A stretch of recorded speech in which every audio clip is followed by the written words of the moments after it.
बिस्मिल्लाहिर्रहमानिर्रहीम। व्यूवर्स, अल्लाह ताला ने सूरह नमल में हज़रत सलमान अलैहिस्सलाम के दौर में हुदुद और मलका बल्कीस का होने वाला वाक़या बयान फरमाया। आज की इस वीडियो में ये कुरान पाक का पूरा वाक़या आपके साथ शेयर करेंगे और आपको बताएंगे कि मलका बल्कीस थी कौन और ये सारा वाक़या पेश आया कैसे। दरअसल मुख्तलिफ़ किस्म के परिंदे बारी बारी आपके पास पेश किए जाते थे और वो आपके हुक्म पर हर ड्यूटी सरअंजाम देते थे। जैसे कि बादशाहों के पास मुख्तलिफ़ कामों की सरअंजाम दही के लिए मुख्तलिफ़ लश्कर हाजिर होने का तरीक़ाकार है। हज़रत इब्ने अब्बास रज़ी अल्लाह ताला अन्हो वग़ैरह के कौल के मुताबिक हुदूद की ये ज़िम्मेदारी थी कि जब सफ़र के दौरान सहरा में पानी ना होता तो वो ज़मीन के नीचे तह में पानी को देखता, तो उसकी रहनुमाई के मुताबिक लोग ज़मीन खोद कर पानी निकाल लेते। एक दिन जब हज़रत सलमान अलैहिस्सलाम ने उसे अपनी ड्यूटी की जगह पर ना पाया तो फरमाया कि मुझे क्या है कि मैं हुदूद को नहीं देख रहा हूँ, क्या वाकई यहाँ वो मौजूद नहीं है, वो मुझे नज़र नहीं आ रहा है, मैं उसे सख्त अजाब दूंगा।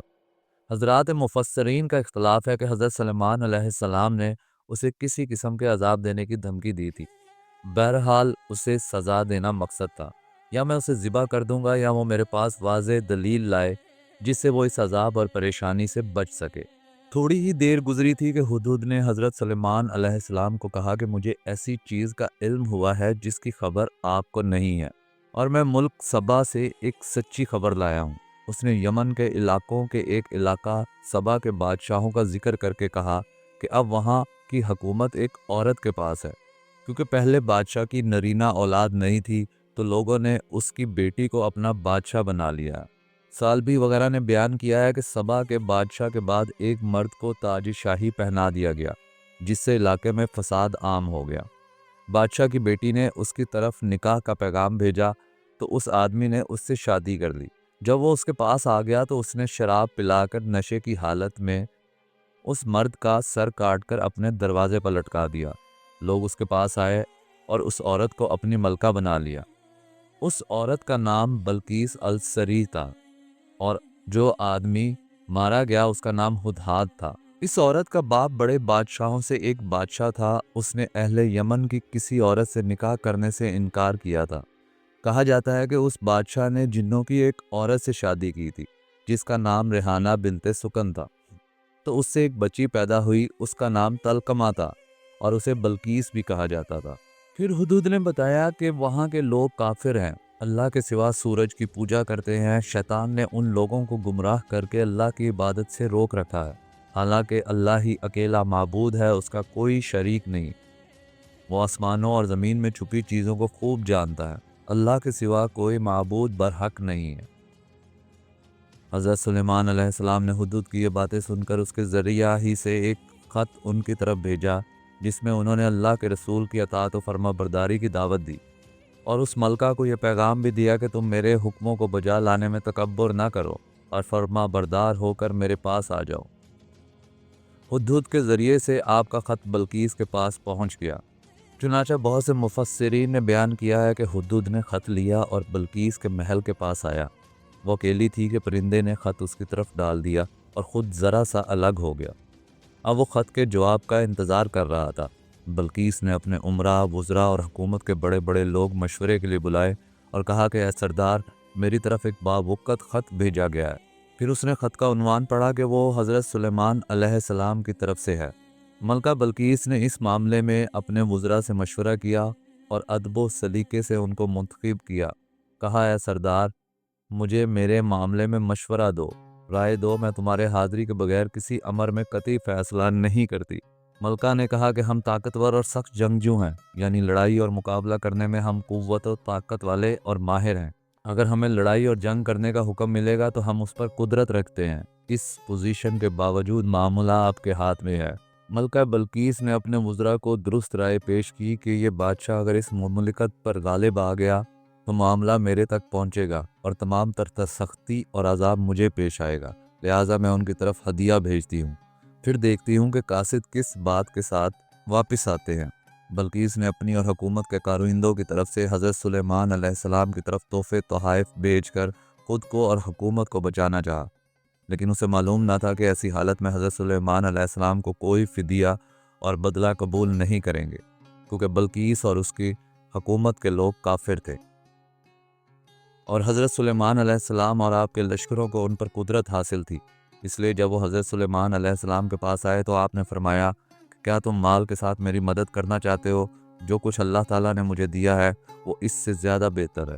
ہم تمہیں تمہارے شہر، علاقے، حکومت اور اقتدار سے ذلیل و رسوا کر نکال دیں گے۔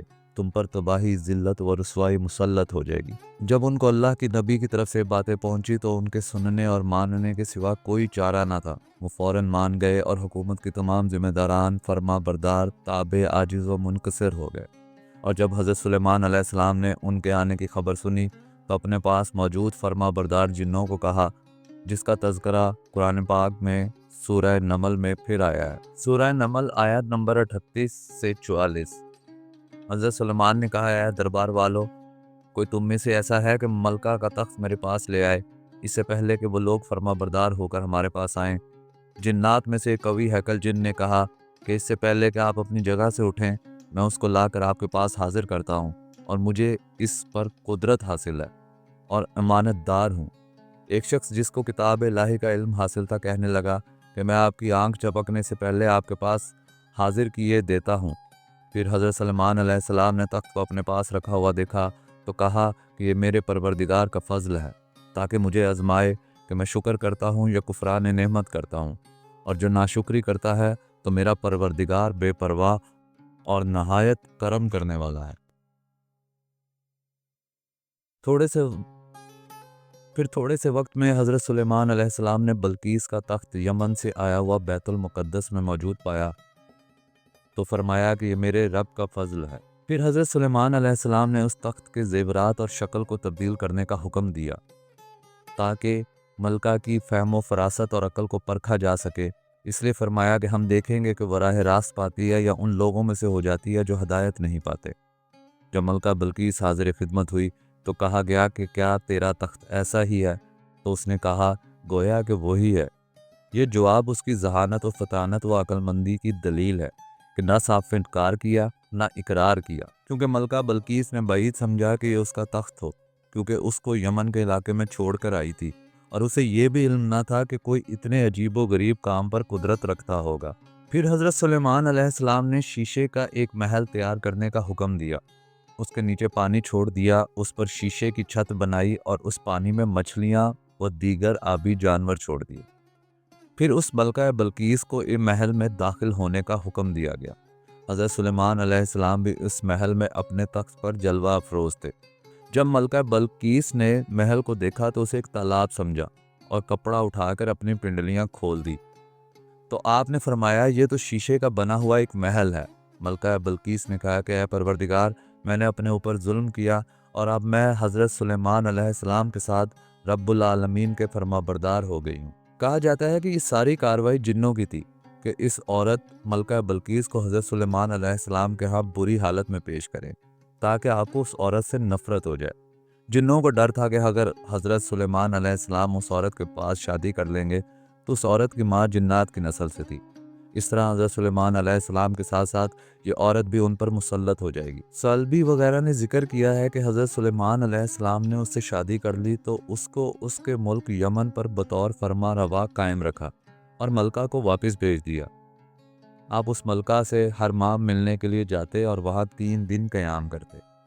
آپ نے جنوں کو حکم دیا کہ یمن میں بھی محل تعمیر کریں۔ جنات نے وہاں 3 محل تعمیر کر دیے جن کے نام یہ تھے: رمضان، صالحین، بیتون، واللہ عالم۔ ویورز، اگر آپ کو یہ ویڈیو پسند آئی ہو تو ہمارے چینل کو لائک اینڈ سبسکرائب کریں اور ہمیں انکریج کریں کہ ہم اس طرح کی انفارمیٹیو ویڈیو آپ تک لاتے رہیں۔